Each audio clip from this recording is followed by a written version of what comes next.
Welcome to the PC Error Detective channel. Today we are going to make a video about a new feature called Point in Time Restore. This feature has actually been rolling out gradually since earlier this year through Windows Insider previews, but as well roll into the July 14 patch Tuesday update. It's becoming part of the mainstream update trend, and most of you are going to notice this function popping up on your PC. It has raised a few questions and we're going to clear them up today. A lot of you have been noticed that when you go and check out the point in time register points, there isn't a button to use it immediately. When you click around, nothing happens, and some areas are completely grayed out. Why is that? Well, this is a known rollout crock. Microsoft is still ironing out this feature, and some users have reported the exact same gray out behavior on Microsoft support forums. So how do you actually use it right now? Currently, this feature only works through the troubleshooting page in recovery mode. This means you have to restart your PC into recovery mode and navigate to the troubleshooting option, and you will find the option to go back in time here.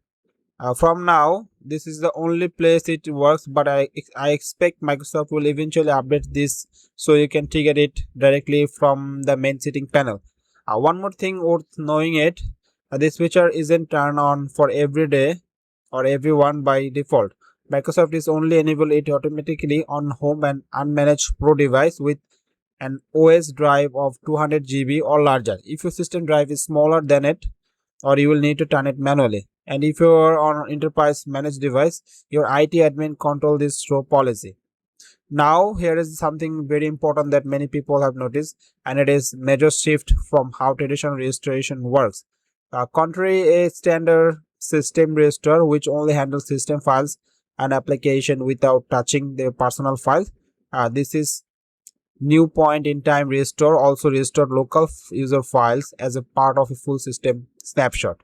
What does this mean for you? It means that if you have created new files, modified documents, or shifted things around in folder like documents directory between now and the restore point you select, those change will be completely reverted.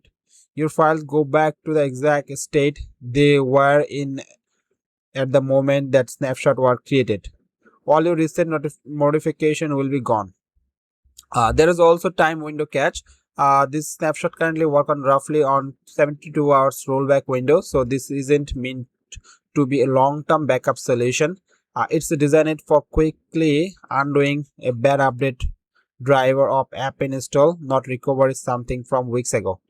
Because of this data loss risk, Microsoft highly recommend that you always keep a secure backup of your personal files somewhere else, either on an external drive or in the cloud, before using this tool, so you don't lose anything important. So those are the key things you need to know about the new pinpoint restore feature. If you enjoyed this video, please subscribe to the channel and give us a thumbs up. Thank you so much for watching. Goodbye.